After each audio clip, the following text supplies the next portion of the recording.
दोस्तों, crude oil एक ऐसा ऊर्जा स्रोत है जिसे लेकर खबरें हर दिन मार्केट में सामने आती रहती है और ये आज के समय में इतनी वैल्यू रखता है कि दुनिया का कोई भी देश इसे नजरअंदाज नहीं कर सकता। जिसकी वजह से चाहे क्लाइमेट चेंज की बात हो या फिर रिन्यूएबल एनर्जी को बढ़ावा देने की, इन सब चीजों के बावजूद क्रूड ऑयल की कीमत लगातार बढ़ते जाती है। पर भारत को तो हमेशा से ही सस्ता क्रूड ऑयल चाहिए, वरना हमारी जनता बढ़ते इन्फ्लेशन को झेल नहीं पाएगी।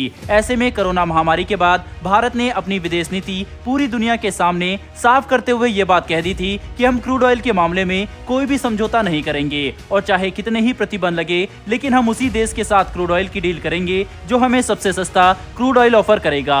और इसीलिए भारत ने यूक्रेन युद्ध की शुरुआत होते ही रूस से क्रूड ऑयल खरीदना शुरू किया था, क्योंकि रूस जितना डिस्काउंट न तो हमें इराक दे पा रहा था और न ही सऊदी अरब, जिसके तहत इस साल मई के महीने में भारत ने रूस से हर दिन 20 लाख बैरल क्रूड ऑयल खरीदा, जो हमारी टोटल रिक्वायरमेंट का 42% तक था। ऐसे में अमेरिका और यूरोपियन यूनियन भारत की इस हरकत को देखकर काफी नाराज हुए, लेकिन हमारी मजबूत विदेश नीति और सॉफ्ट पावर की वजह से किसी ने भी भारत पर कोई कदम उठाने की हिम्मत नहीं की। पर सारी चीजें तब बदल गई जब रूस ने हमें डिस्काउंट देना ही खत्म कर दिया। दरअसल रूस ने हाल ही में भारत को अपने क्रूड ऑयल पर डिस्काउंट पूरी तरह से खत्म कर दिया था, जब हमें मात्र $4 प्रति बैरल का डिस्काउंट दिया गया, जिसके बाद भारत ने काफी सरलता से रूस को नजरअंदाज किया और सऊदी अरब, इराक, यूएई समेत अमेरिका जैसे देशों की तरफ नए विकल्प खोजने शुरू कर दिए, जिससे रूस ये बात समझ गया कि वह भारत को मजबूर नहीं कर सकते और न ही वह हमें ये कह सकते कि हम उनके ऑयल की पेमेंट चाइनीज करेंसी में करें, तभी वह हमें डिस्काउंट देंगे।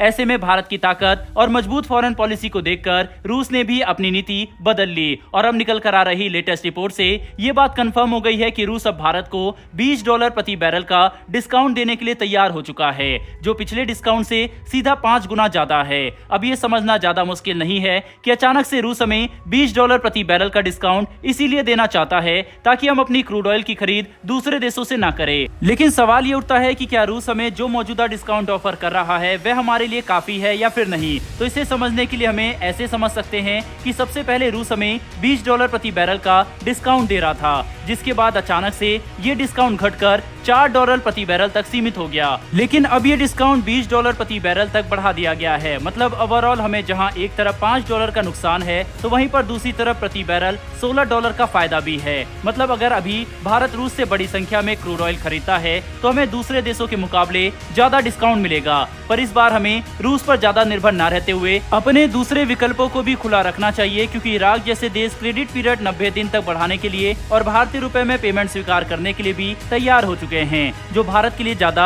आकर्षक विकल्प है। बहरहाल बढ़ते हमारी दूसरी खबर की तरफ, लेकिन कमेंट बॉक्स में लिखकर जरूर बताइएगा कि क्या भारत को इराक और सऊदी को छोड़कर रूस से ज्यादा तेल खरीदना चाहिए या फिर नहीं। अपनी राय कमेंट बॉक्स में जरूर बताइएगा। दोस्तों, अगली खबर एक बार फिर से अंतर्राष्ट्रीय स्तर पर पाकिस्तान की हुई घनघोर बेइज्जती को लेकर है। दरअसल खबर कुछ ऐसी है कि कुछ दिनों पहले पाकिस्तान का एक डेलीगेशन चीन के सिंजियांग प्रोविंस में गया, जिसे हम पूर्वी तुर्किस्तान के नाम से भी जानते हैं। लेकिन हैरानी की बात तो यह है कि खुद को इस्लाम का सबसे बड़ा रक्षक बताने वाले पाकिस्तान ने पूर्वी तुर्किस्तान जाकर अपनी स्टेटमेंट में ये बात कह दी कि सिंजियांग प्रोविंस में मौजूद मुसलमानों को किसी भी तरह की कोई दिक्कत नहीं है और वहाँ पर लोग व्यापार समेत शिक्षा के क्षेत्र में काफी अच्छे से फल फूल रहे हैं। जिसे सुनते ही पूर्वी तुर्किस्तान की गवर्नमेंट का गुस्सा फूट पड़ा और उन्होंने पाकिस्तान की इस दोगली नीति पर खुलकर बयान देना शुरू कर दिया। बता दें कि पूर्वी तुर्किस्तान की सरकार ने ये बात खुलकर कहा कि पाकिस्तान की तरफ से सामने आ रहे स्टेटमेंट उनकी कमजोरी को साफ तौर पर दर्शाते हैं। पूर्वी तुर्किस्तान की सरकार ने यह बात भी कही है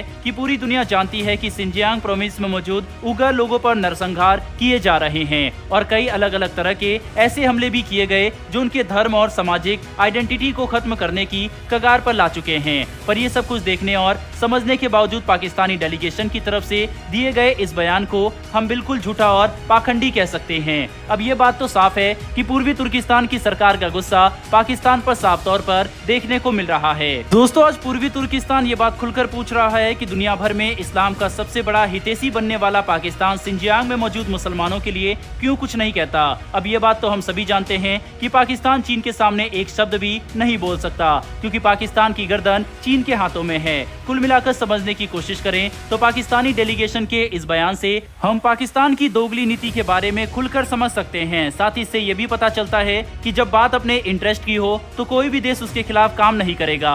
बहरहाल दोस्तों, इस वीडियो में इतना ही। इन दोनों ही विषय के ऊपर आपकी क्या राय है कमेंट बॉक्स में लिखकर जरूर बताइएगा। साथ ही हमारी आने वाली डेली डिफेंस और वर्ल्ड अफेयर से जुड़ी इस तरह की वीडियो के लिए चैनल को सब्सक्राइब कर बेल नोटिफिकेशन जरूर दबा ले। फिर मिलेंगे ऐसी एक नई वीडियो के साथ। धन्यवाद। जय हिंद।